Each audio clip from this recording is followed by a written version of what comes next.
Hello, assalamu alaikum, everyone. Welcome to yet another lecture series in the series Women in the Qur'an. We're so lucky to have Dr. Celene Ibrahim with us again. I just want to begin in the name of God, most beneficent, most merciful. Thank you for joining us. It's been an incredible series. This is it's the third last in the series, right before Ramadan. Ramadan begins on Saturday, actually begins the evening of Friday coming up, so tomorrow night. So an exciting time for us in the Islamic tradition. And tonight, Dr. Celene Ibrahim will be talking about marriage and relationships in the Qur'an. What we'll do is we'll do the session for about half an hour, and then we'll open for questions. Dr. Ibrahim. Bismillahir Rahmanir Rahim, in the name of God, the compassionate, the merciful. Assalamu alaikum, rahmatullah. It's good to see all you. I ask peace and blessings upon the Prophet sallallahu alaihi wasallam. May God shower him with blessings and peace, and upon all of the prophets throughout all of time.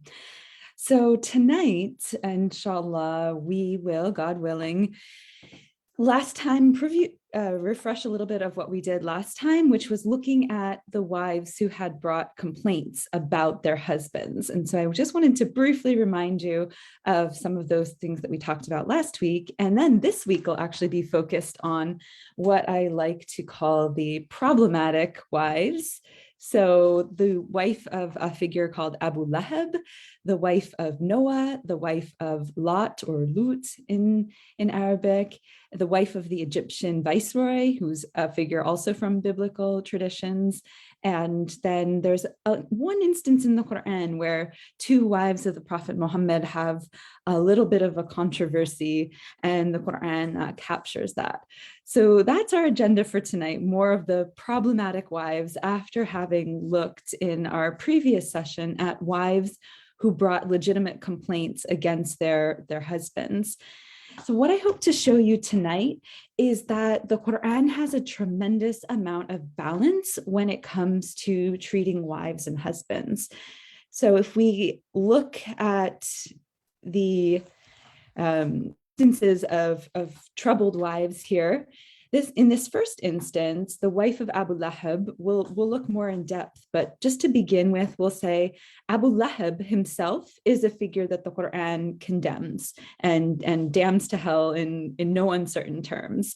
This is the surah that this comes in is kind of a Quranic roast, if you would. Like the language is very, very strong.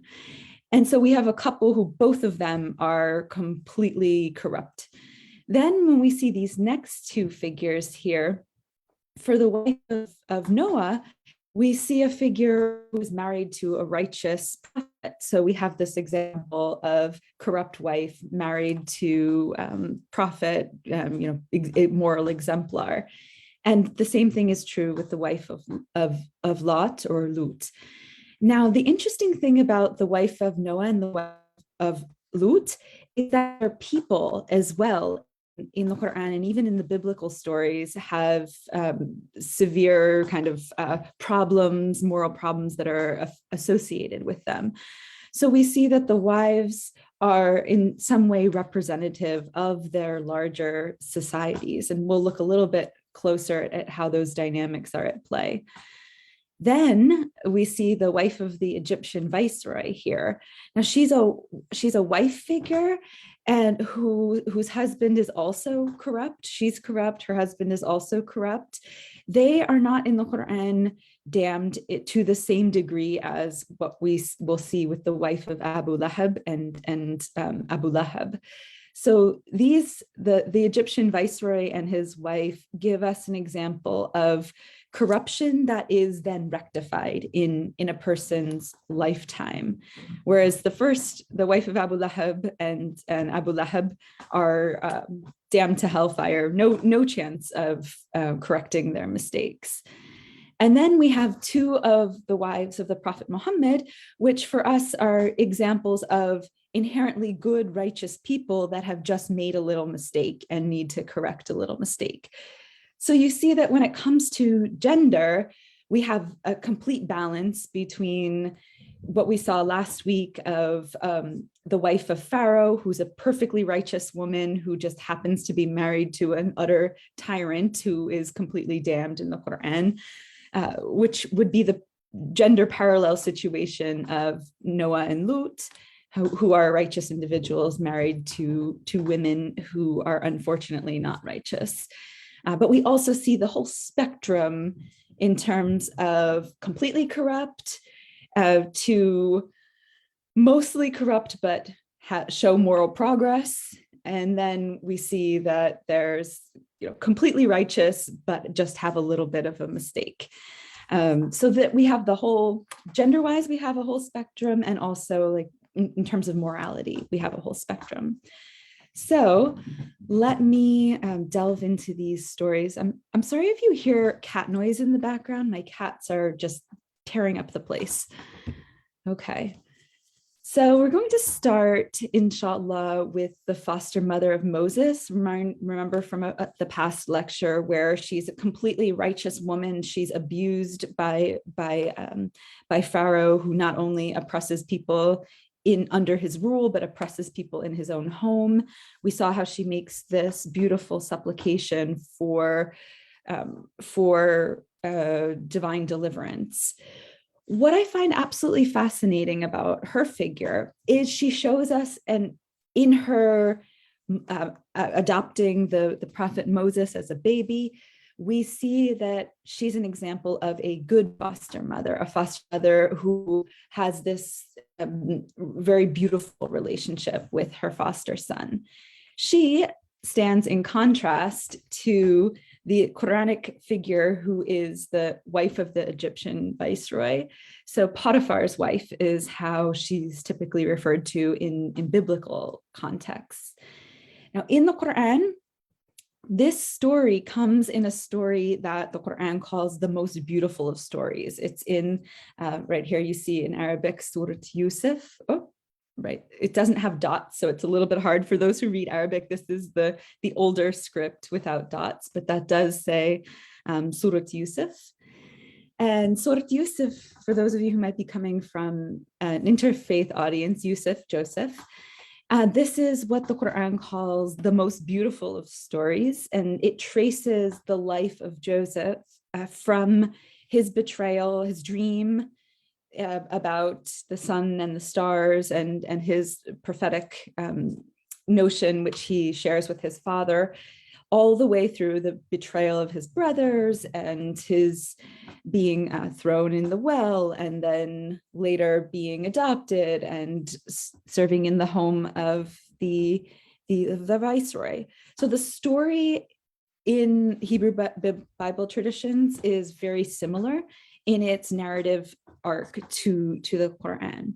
One big difference that you'll find, and this is fascinating for the Muslim audience, thinking about the way in which the Qur'an tells the story and the account in Genesis, which is Genesis is obviously the first book of the Hebrew Bible and also an important text for Christians as well, is that the Quranic version will interject the voice of God, the narrator, so to speak, of the Qur'an into the story.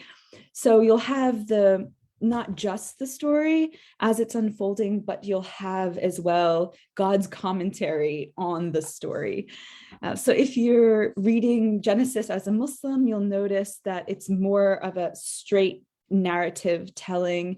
If you're used to the Genesis account and you go to read it in the Qur'an, it's the 12th surah of the Qur'an. This is actually, I recommend, a wonderful place for people to start reading the Qur'an who haven't really had a lot of Quranic exposure, as the story will be very familiar, but you'll get a sense of this Quranic way of telling stories, which is to interject God's voice into the narrative. The wife of the Egyptian viceroy, she's probably one of the most famous women figures in the Qur'an. So if I would ask a Muslim, pull a Muslim out of a cab and say, what women figures are in the Qur'an, they would probably think Maryam, and then they'd think the wife of the Egyptian viceroy.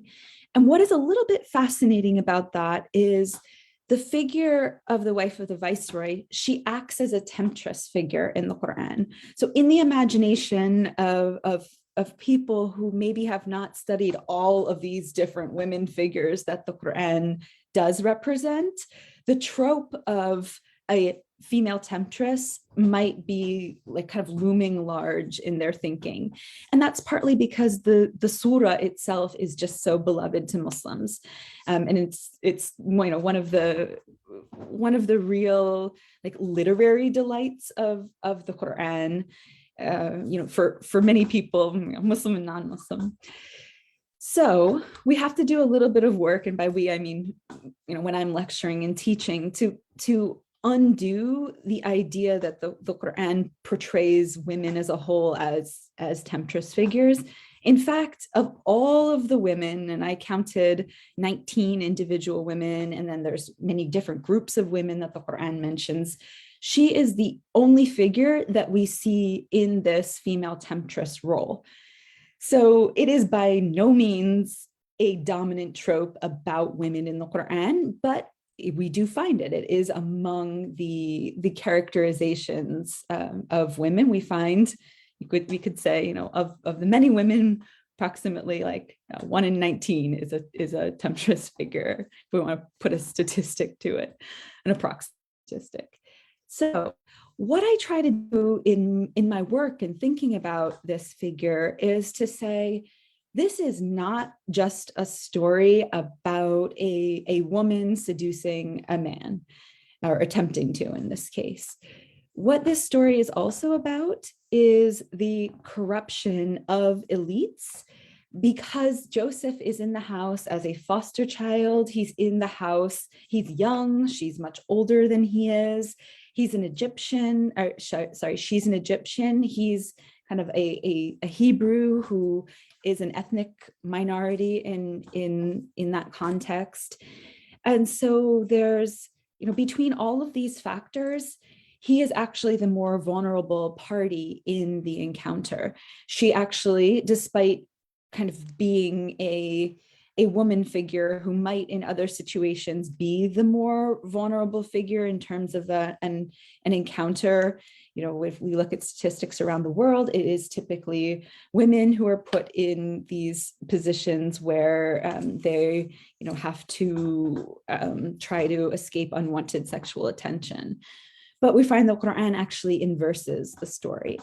And in my thinking about why this is the case, why when we have the Me Too movement and the numbers, certainly men can be sexually harassed, men can be put in these awkward situations of unwanted sexual attention, but we normally in our human encounters across cultures, we find that it's usually the opposite way. It's usually unwanted attention towards women, not necessarily from women. When I was thinking about why the Qur'an would do this, understanding from my perspective, the Qur'an is like God's wisdom to guide the people. I thought so many women are traumatized from early experiences where maybe they were young girls and they had unwanted attention from male family members or friends of family, or, maybe so many women have experiences of being in an office where they, where the boss kind of locked the doors on them or put an ultimatum. These are very typical experiences, unfortunately, that we're still dealing with, as women across cultures. And so the Qur'an, by just inverting the gender roles in this particular story, I think makes it a little bit less triggering, which is very important, because if we're the Qur'an is everywhere in Muslim contexts. And so if you do have a really triggering story, again, I don't know why I'm on cabs this today, but you could get into a cab and maybe you're not in a good psychological state to hear a story about sexual harassment. And then the story itself is so triggering. So I think one of the wisdoms in having a female temptress in this particular story is so that the story is not triggering in the same ways, but it still invites us into this conversation.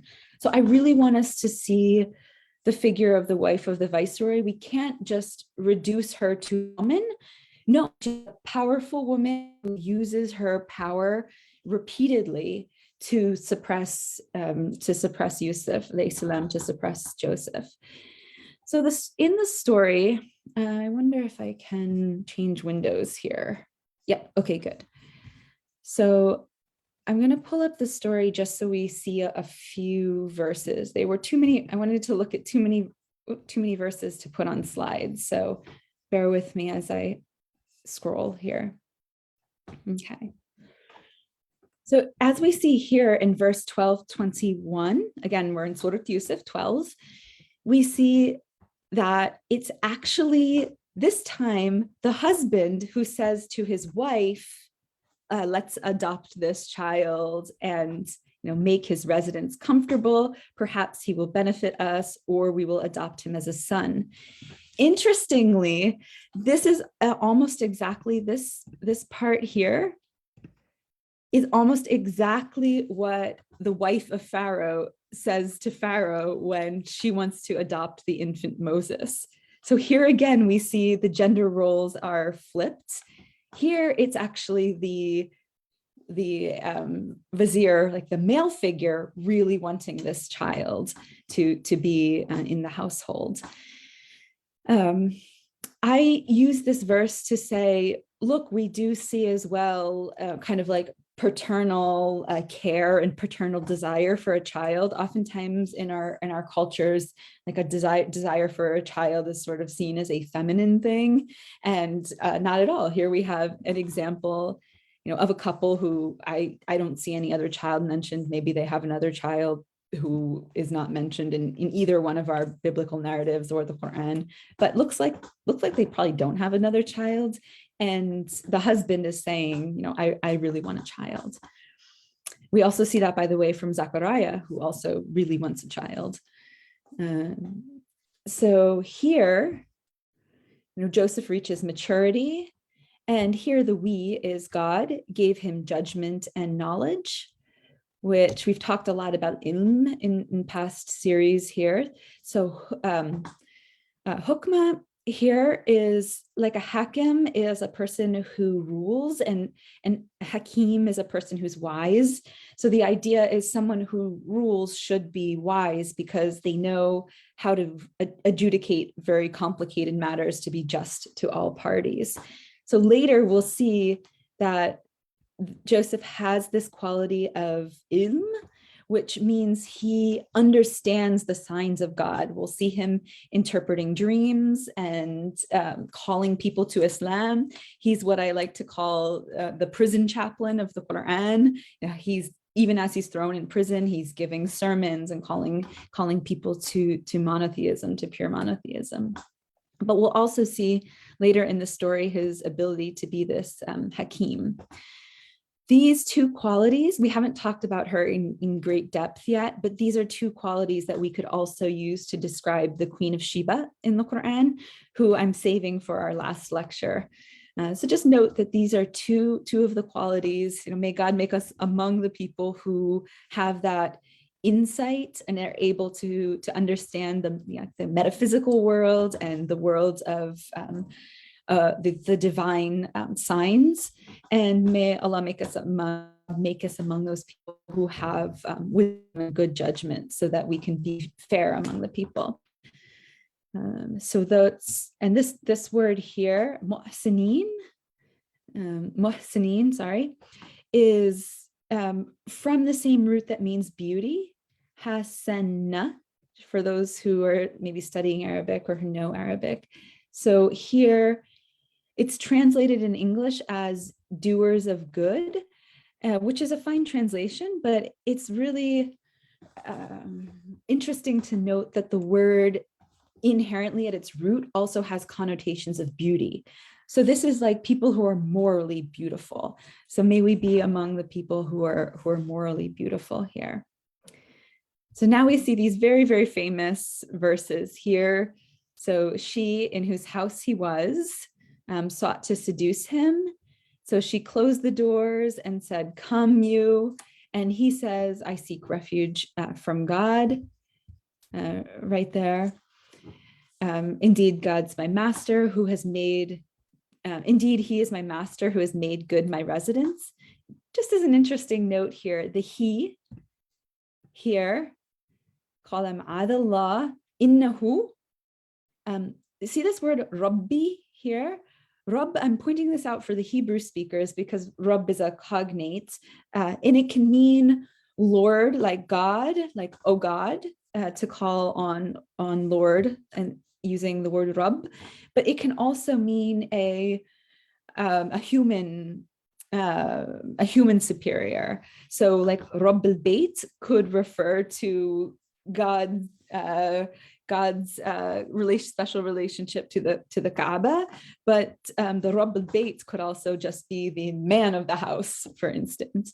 And so this is an example in the Qur'an of a place where there's dual meaning, and some people say it means that that Joseph is saying God is my master, so he sees the kind of divine order of things and would never breach this moral order.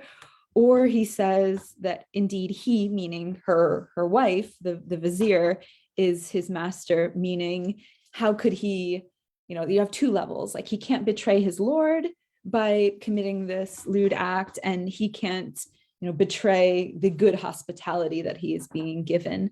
So just an example, there's so many places in the Qur'an where you can have a polysemous meaning, and that's just one of them. And you see here the zalim is the person who has done wrong. So we see that's the opposite of the person who's can be described as this, like having moral beauty. This is like moral ugliness. So a little fascinating thing I'll point out for those who may be studying Arabic, and this English translation doesn't quite capture the emphasis. When she closed the doors, you see here the word غلقت, and you see this little shadda, what's called in Arabic a shadda. That means it's a verb of intensity. So it's not like she just like casually closed the doors, like no, she's locking them up. So it's just a little, when you start to learn Quranic language, you see these little subtle things that make the prose even more stunning and more emphatic. So this verse here, 12:24, has been the subject of a lot of commentary, both in the Hebrew tradition, the Hebrew Bible tradition, the Christian tradition that builds on the Hebrew Bible tradition, and in our Muslim tradition, because it's using the same verb to mean, see this hammat wa hamma, that means hamma means to like incline, but the Qur'an says she was inclining and he would have inclined, except that he saw this burhan, which is like a proof of his Lord. So the question is here, first of all, like, what is this proof? What did he see? Is it a metaphorical seeing? Did he literally see something that stopped him from engaging in this act? And is this something like miraculous that God, intervened to protect him from this? Or is this just his own moral consciousness, stepped in and said no? So whatever it is, we kind of as ordinary people can just pray that if we're ever in situations where we have an inclination to do wrong, that we kind of are called back before we engage in that act. And this is the voice, the we here is the voice of God again, that we should avert from him evil and immorality are the translations here. So we see in the Arabic, whoops, I can't really highlight the Arabic, but we see al-su'at, which is like, evil's a pretty good translation there. That's probably how I would do it. Well, fahisha. This is like corruption, like moral corruption. So evil and moral corruption. And it does talk about Joseph being chosen here, but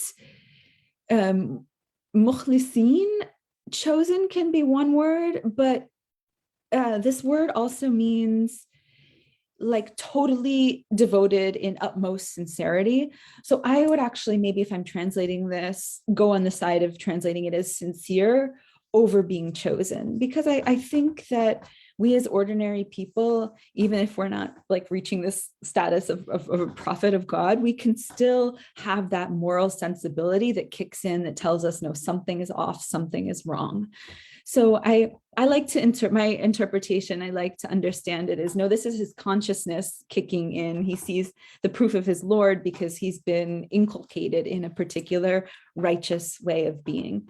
But perhaps it was also miraculous. Perhaps he also kind of was prevented from doing this, like kind of uniquely due to his status.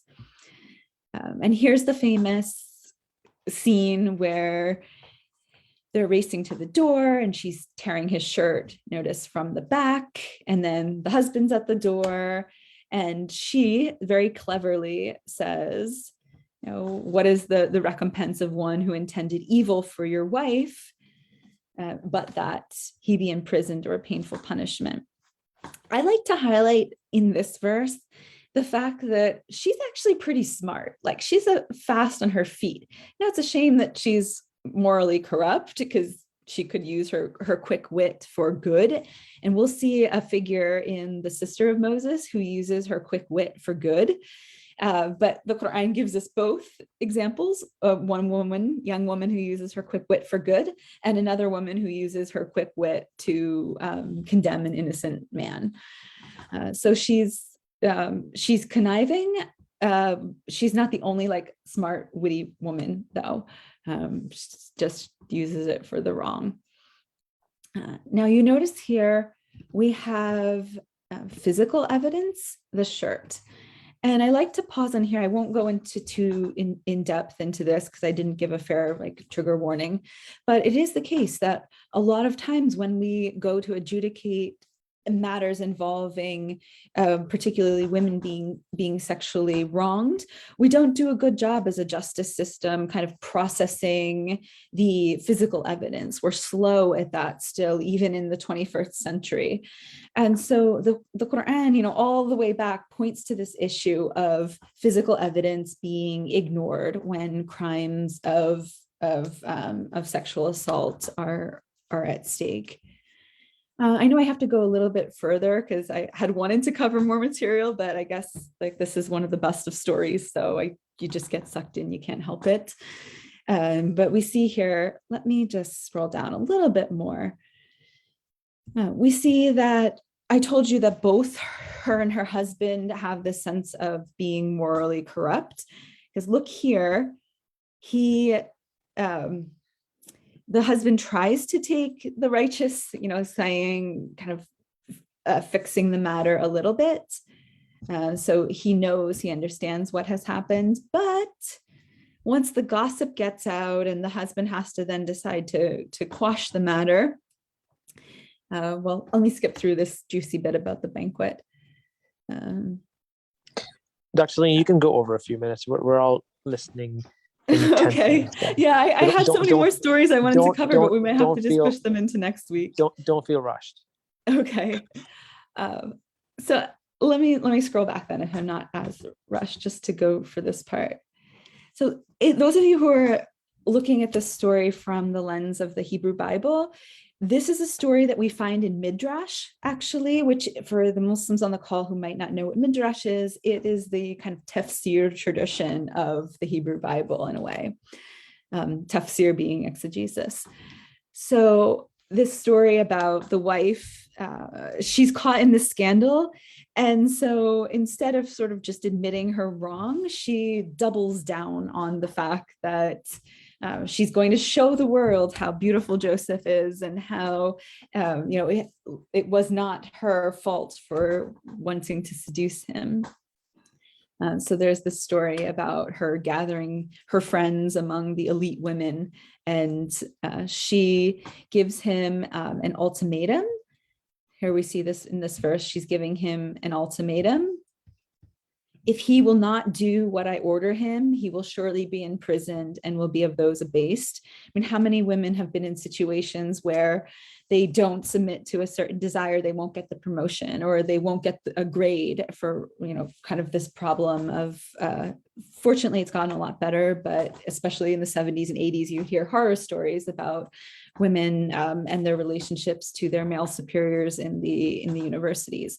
But it's very common, right? And unfortunately, to have this like kind of ultimatum in sexual harassment type situations.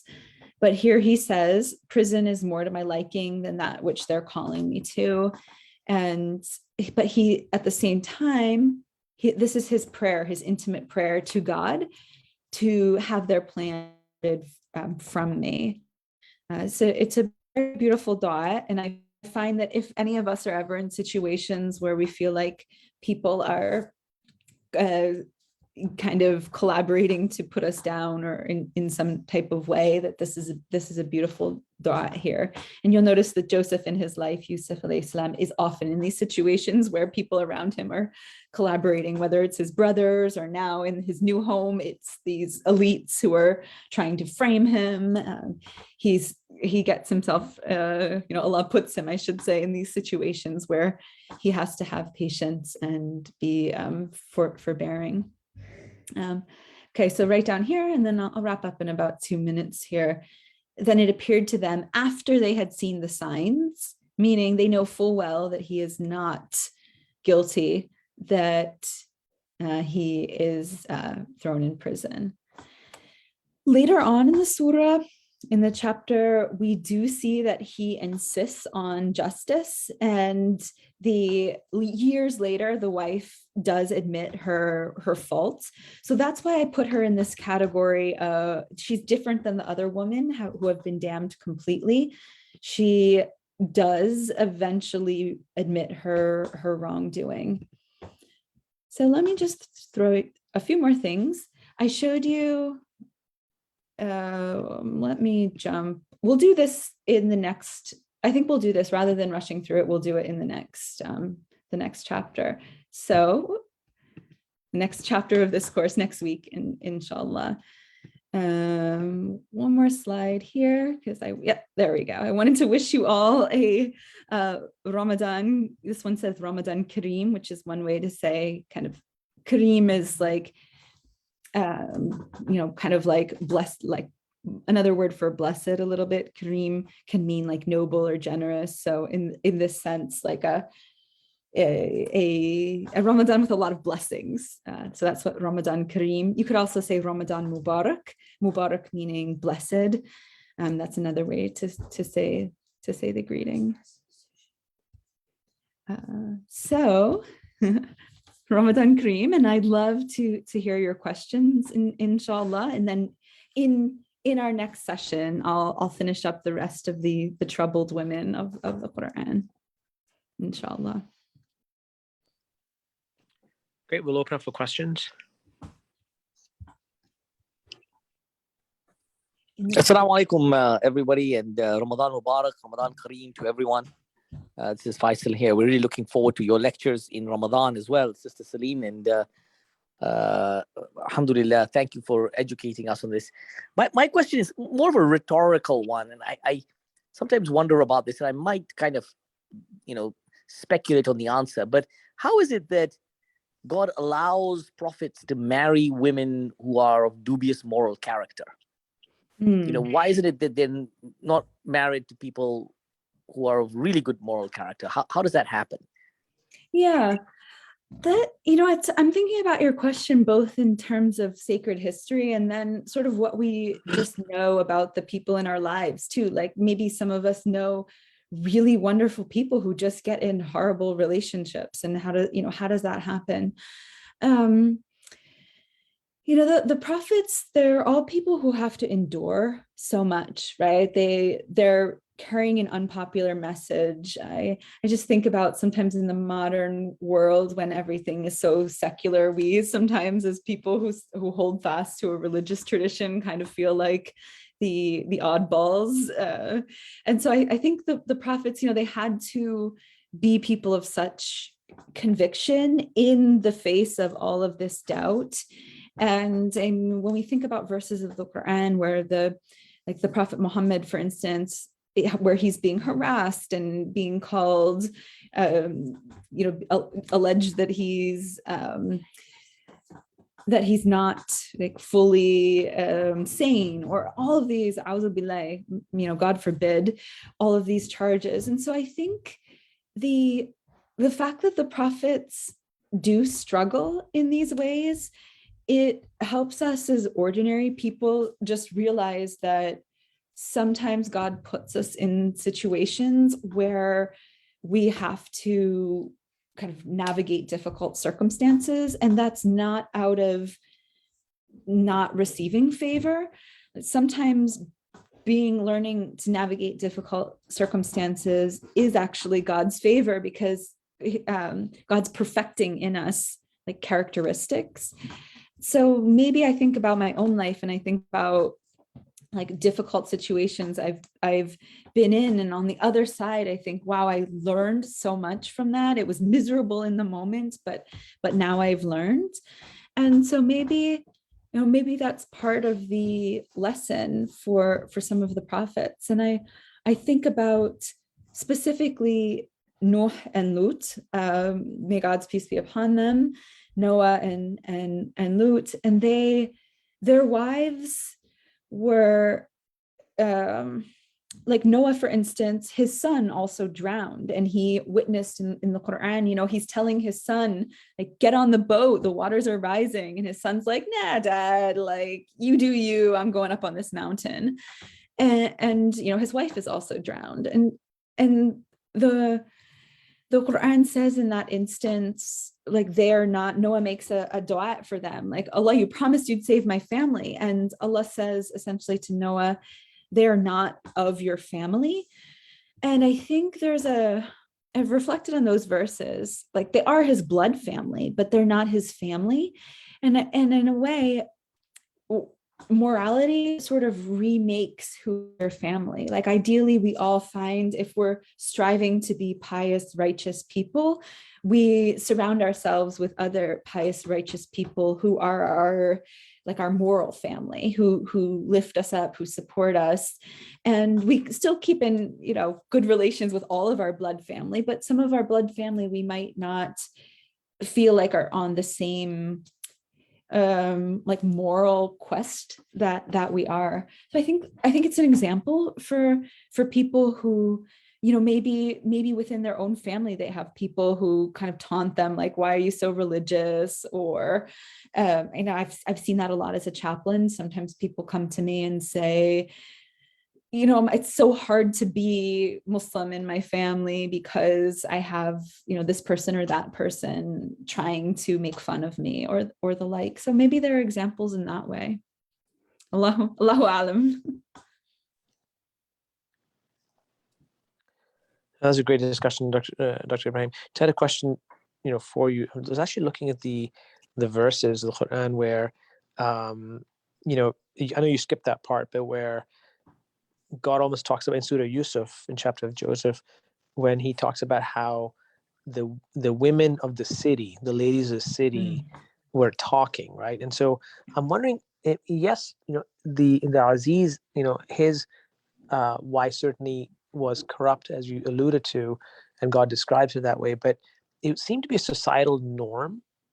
And I feel like that was, also part of the comment when, وَقَالَ نِسْوَةٌ فِي الْمَدِينَةِ, that the women in the city were talking about the Maratul Aziz, the wife of the Aziz. So can you say a few words about how, I guess, there's one woman's corrupt, she's corrupting other women too, but it doesn't seem to be just about women. It's kind of a societal norm, if you will.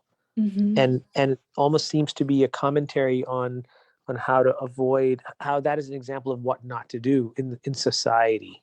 Yeah, and they're sitting around sort of reinforcing each other's bad habits. And we have in an Islamic moral thought, we have the idea that like doing this kind of like gossip, which is exactly what they're doing, is such a huge moral failing.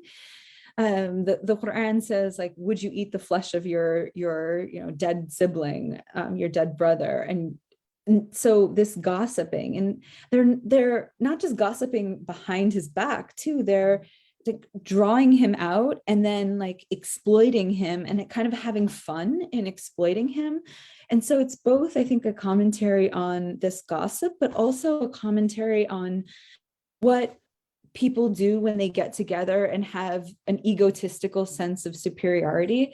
Like, these are all the palace friends of the woman, which is why I think it's more of a commentary on this sort of elite culture where they're kind of reinforcing their social privilege at the expense of this like foster child who is from an ethnic minority, who, it's, and I just think about, it's literally dehumanizing, because they say things like, oh, like, what an angel, which under normal circumstances might be a compliment, but here it's it's a taunt because of the circumstances.